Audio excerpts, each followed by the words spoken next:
कहानी की शुरुआत होती है और हमें एक आवाज सुनाई देती है। हमें अरबों साल पहले जिंदगी दी गई, तो हमने उसका क्या किया। अब हम लूसी नाम के एक लड़की को देखते हैं जो अपने दोस्त के साथ खड़ी थी। वो उसको एक बैग दिखाता है और कहता है तुम्हें उस होटल के अंदर जाकर एक आदमी को देकर आना होगा, जिसके बदले में हमें $1000 मिलेंगे। लूसी कहती है इतने कम पैसों में मैं ये काम नहीं करूंगी। जब लूसी उसे मना कर देती है तो अब वो उस सूटकेस को एक हथकड़ी के साथ लूसी के हाथ पर बांध देता है और उसे अंदर जाने का कहता है। उसे भी अब अपने दोस्त की बात को मानना पड़ता है। वो होटल के अंदर आ गई थी और रिसेप्शन पर आकर उस आदमी के बारे में पूछती है जिसका नाम मिस्टर जैंग था। तभी वहाँ पर कुछ लोग आते हैं जो लूसी के दोस्त को होटल के दरवाजे पर ही गोली मार देते हैं और लूसी को पकड़कर अपने साथ एक होटल के कमरे में ले आए थे। वहीं पर मिस्टर जैंग आता है जिसके हाथ खून में भरे हुए थे। वो आकर अपने हाथ धोता है और लूसी से पूछता है बताओ इस सूटकेस में क्या है। लूसी उसे देखकर घबरा गई थी और रोने लगती है। कहती है मैं नहीं जानती इसमें क्या है, मुझे तो सिर्फ मेरे दोस्त ने आपको ये सूटकेस देने का कहा था। अब वो उस सूटकेस का कोड बताकर चुप जाते हैं और लूसी से उसे खोलने का कहते हैं। वो पूछती है क्या है इसमें, कोई बॉम्ब है। जैंग कहता है हो सकता है, मुझे तुम्हारे दोस्त पर बिल्कुल भरोसा नहीं, वो कुछ भी कर सकता है। लूसी को बहुत डर लग रहा था, वो उसे खोलने से मना कर देती है। जैंग के आदमी जब उस पर गन करते हैं तो बेचारी डर कर कहती है वेट रुको मैं खोलती हूँ। अब वो उस सूटकेस को कोट लगाकर जब खोलती है तो उसमें से 4 नीली कलर के पैकेट्स मिलते हैं जो किसी तरह का ड्रग था। अब उस ड्रग को टेस्ट करवाने के लिए जैंग के लोग एक आदमी को लाते हैं। जब वो उस ड्रग को सूंघता है तो वो अजीब अजीब हरकतें करने लगता है और जोर शोर से हंस रहा था। जैन को उस आदमी की बात बिल्कुल पसंद नहीं आती। वो लूसी के सामने ही उसे गोली से मार देता है। अब जैन लूसी से कहता है मैं तुम्हें एक जॉब नौकरी देना चाहता हूँ। लूसी कहती है नहीं मैं कोई जॉब नहीं करना चाहती, मुझे बस यहाँ से जाने दो। तभी जैन का एक आदमी लूसी को जोरदार मुक्का मारता है जिससे वो बेहोश हो गई थी। इसके बाद हम एक प्रोफेसर को देखते हैं जो अपने लेक्चर में सभी सुनने वाले लोगों को बता रहे थे कि जमीन पर रहने वाला हर जानवर अपने दिमाग का 3% हिस्सा ही इस्तेमाल कर पाता है, मगर इंसान इन चीजों में सबसे आगे है जो अपने दिमाग का 10% हिस्सा इस्तेमाल करता है। मगर डॉल्फिन मछली इंसानों से भी आगे है, वो अपने दिमाग का 20% हिस्सा इस्तेमाल करती है, यानी कि वो इंसानों से ज्यादा ज़हीन है। पर प्रोफेसर कहते हैं अगर कोई इंसान अपने दिमाग का 20% इस्तेमाल कर ले तो पूरी तरह से वो अपने जिस्म पर काबू पा सकता है, और अगर इंसान का दिमाग 40% तक काम करना शुरू कर दे तो वो सामने वाले इंसान को भी कंट्रोल में कर सकता है। वहीं पर ऑडियंस में बैठा एक लड़का पूछता है सर अगर कोई इंसान अपने दिमाग का 100% इस्तेमाल कर ले तो क्या होगा। प्रोफेसर कहते हैं इस बारे में तो मैं खुद भी नहीं जानता कि तब क्या होगा। उधर जब लूसी को होश आता है तो उसके पेट पर पट्टियां बंधी हुई थी और उसे दर्द हो रहा था। उसे लगता है शायद इन लोगों ने उसके जिस्म का कोई हिस्सा निकाल लिया है। जब वो बाहर जाने लगती है तो उधर कुछ लोग आते हैं जो उसे पकड़कर अपने साथ ले गए थे। वो उसे जैंग के सामने ले आते हैं। लूसी वहाँ पर उनसे पूछती है कि तुमने मेरे साथ क्या किया है, बताओ मुझे। तभी वहाँ पर एक डॉक्टर कहता है फिक्र नहीं करो, हमने तुम्हारे साथ ऐसा कुछ नहीं किया, बस तुम्हारे पेट को काट कर उसमें ड्रग्स के पैकेट को रख दिया है। अब वहाँ पर 3 और आदमियों को भी लाया जाता है जिनके पेट में इसी ड्रग को रखा गया था। दरअसल इन चारों को ये ड्रग अलग अलग जगह पर डिलीवर करना था और अगर इनमें से किसी ने भी चालाकी करने की कोशिश की तो इनकी फैमिलीज को मार दिया जाएगा। जैंग के आदमी इन लोगों के मुंह पर कपड़ा डालकर इन्हें ले जाती हैं। इसके बाद लूसी खुद को एक बंद कमरे में पाती है जहाँ पर वो आदमी था जिसके लिए लूसी उस ड्रग को लेकर आई थी, मगर वो उसके साथ बदतमीजी करने की कोशिश करता है। जब वो उसे मना करती है तो वो आदमी अब लूसी को मारने लगा था। वो उसे नीचे गिराकर उसके पेट में जोर जोर से टांगे मारता है, जिस वजह से लूसी के पेट में जो पैकेट था वो फट जाता है और ड्रग उसके खून में शामिल हो गया था। उस ड्रग के खून में शामिल होने की वजह से लूसी के जिस्म में अजीब होने लगा था। वो तड़पने लगती है और उसका जिस्म हवा में उड़ रहा था।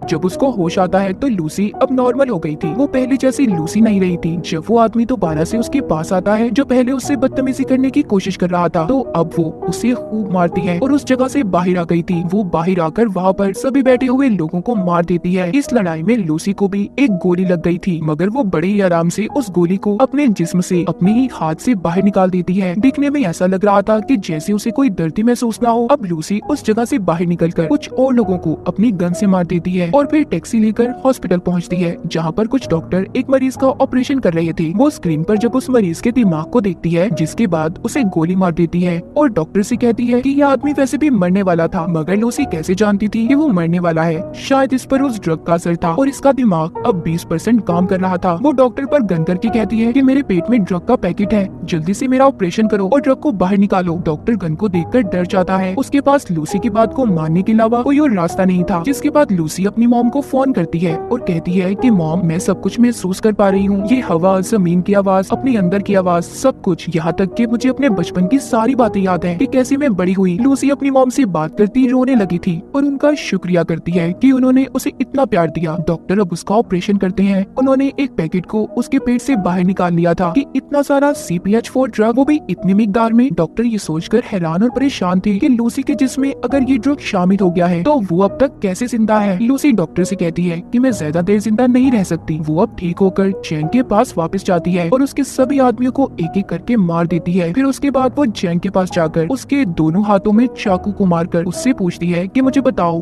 बाकी के आदमी कहाँ पर हैं जिनके पेट में तुमने ड्रग को रखा था। मगर जैंग जब उसको कोई जवाब नहीं देता तो वो अब उसके दिमाग को पढ़ने लगती है, जिससे लूसी को उन आदमियों की लोकेशन के बारे में पता चल गया था जहाँ पर उन्हें भेजा गया था। दरअसल लूसी का दिमाग उस ड्रग की वजह से हद से ज्यादा काम कर रहा था। वो यहाँ तक ये भी देख सकती थी कि कैसे दरख्त जमीन से उगते हैं और कैसे अपनी खुराक लेते हैं। अब लूसी अपनी एक दोस्त के घर जाती है जहाँ पर वो उसका लैपटॉप इस्तेमाल करके उस प्रोफेसर के बारे में पता करती है जो हमने कहानी के शुरू में देखा था, जो दिमाग के ऊपर लेक्चर दे रहे थे, जिनका नाम सैमुअल था, जो पिछले 20 सालों से इंसानी दिमाग के ऊपर रिसर्च कर रहे थे। वो अब उनके बारे में सब पता करके उन्हें कॉल करती है। लूसी उन्हें बताती है कि मैंने आपकी वेबसाइट पर 7000 पेजेस को पढ़ लिया है, मैंने पूरी रिसर्च पढ़ी है जो मुझे जुबानी याद है। लेकिन प्रोफेसर सैमुअल को उसकी बातों पर जरा भी यकीन नहीं था। तभी अगले ही पल लूसी प्रोफेसर सैमुअल की टीवी स्क्रीन पर होती है क्योंकि उसने अपने दिमाग का 28% इस्तेमाल कर लिया था। वो अब सभी इलेक्ट्रॉनिक्स चीजों को कंट्रोल में कर सकती थी। लूसी उन्हें बताती है आपने अपनी रिसर्च में जो कुछ भी लिखा है सब कुछ सही है, मेरे दिमाग में बहुत सी बातें हैं, मैं इनका क्या करूं, मैं बहुत कुछ जानती हूं। तो प्रोफेसर सैमुअल कहते हैं फिर तो तुम्हें ये सब बाकी लोगों को भी बताना चाहिए। लूसी अब प्रोफेसर सैमुअल से मिलना चाहती थी। सबसे पहले वो बेस बदलकर एयरपोर्ट पर जाती है जहाँ पर उसे वो आदमी मिलते हैं जिनके पेट में जैंग ने ड्रग्स को रखवाया था। वो इस बारे में पुलिस को बता देती है और साथ ही उनके स्क्रीन पर उनकी तस्वीरों को भी भेज दिया था। पुलिस जिसके बाद अपना काम शुरू करती है और उन लोगों को पकड़ लेती है। लूसी ने अब अपने दिमाग का 40% इस्तेमाल कर लिया था। उसके जिस्म में जो सेल्स थी वो टूटने लगते हैं और उसकी चीजें जल रही थी। वो सबसे छुपकर खुद को वॉशरूम में बंद कर लेती है और जल्दी से ड्रग के पैकेट को निकाल कर लेने लगी थी, जिसको खाते ही वो बेहोश हो जाती है। जब उसको होश आता है तो वो खुद को हॉस्पिटल में पाती है। वो अपने दिमाग का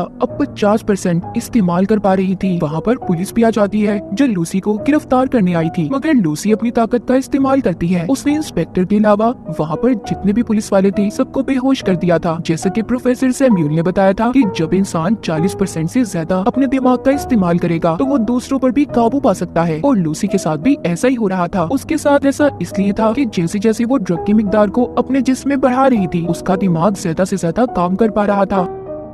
उधर वो लोग जो पकड़े गए थे उन्हें हॉस्पिटल ले जाया जाता है ताकि उनके पेट से ड्रग को निकाला जा सके। लूसी भी अब इंस्पेक्टर के साथ हॉस्पिटल में पहुंच जाती है। हम यहाँ पर देख पाते हैं कि लूसी के दिमाग की ताकत इतनी बढ़ गई थी कि अब वो सारे शहर की फोन कॉल्स को भी सुन पा रही थी। तभी उसे पता चलता है कि जैंग के लोग भी हॉस्पिटल में पहुँच गए हैं। लूसी भी अब जल्दी से हॉस्पिटल पहुँचती है। वहाँ पर जैंग के लोग पहले ही मौजूद थे जो उस पर गन तान कर खड़े हो जाते हैं, मगर लूसी के सामने वो ज्यादा देर तक टिक नहीं पाते। वो उन्हें हवा में किसी शॉपर की तरह उड़ा देती है और उनकी हथियार छत पर किसी मकनातीस की तरह चिपक गए थे। वो अपने सामने आने वाले एक एक आदमी को दूर करती है जो दीवार में जाकर लगते हैं और दीवार में भी सुराख हो गए थे। लूसी अब उनसे वो बैग लेती है जिसमें ड्रग था जो इन्होंने यहाँ से डॉक्टर से लिया था। वो भी इंस्पेक्टर को अपने साथ चलने का कहती है। उसने जो इतना सब देख लिया था वो लूसी से कहता है मुझे लगता है कि तुम्हें मेरी मदद की जरूरत नहीं होगी आगे। वो उस इंस्पेक्टर के पास आती है और कहती है तुम मेरे लिए एक रिमाइंडर की तरह हो जिसे मैं हमेशा याद रखना चाहती हूँ, चलो मेरे साथ चलो। वो उसे लेकर अब प्रोफेसर सैमुअल से मिलने के लिए निकल जाती है, मगर जैंग ने उसे जाते हुए देख लिया था। वो भी अब अपने आदमियों के साथ उसका पीछा करता है। वहीं पर हम प्रोफेसर सैमुअल को देखते हैं जिन्होंने सभी उन डॉक्टर्स और प्रोफेसर्स को बुला लिया था जो अपनी अपनी रिसर्च में माहिर थे। वहाँ पर अब लूसी भी आ गई थी। प्रोफेसर सैमुअल सबको लूसी से मिलवाते हैं। सभी मिलकर काफी हैरान थे, मगर एक प्रोफेसर को लूसी पर शक था। वो उसको पकड़कर उसके बारे में बताती है। कहती है कि जब तुम्हारी बेटी 6 साल की थी तो उसकी मौत कार एक्सीडेंट की वजह से हुई। ये सुनकर वो हैरान हो गए थे क्योंकि इस बारे में आज तक कोई भी नहीं जानता था और इसी वजह से सभी लूसी पर यकीन करने लगे थे। वो सभी को वहाँ पर वो जानकारी देने लगती है जिसके बारे में वो सब कुछ जानती थी। वो अपने जिस्म में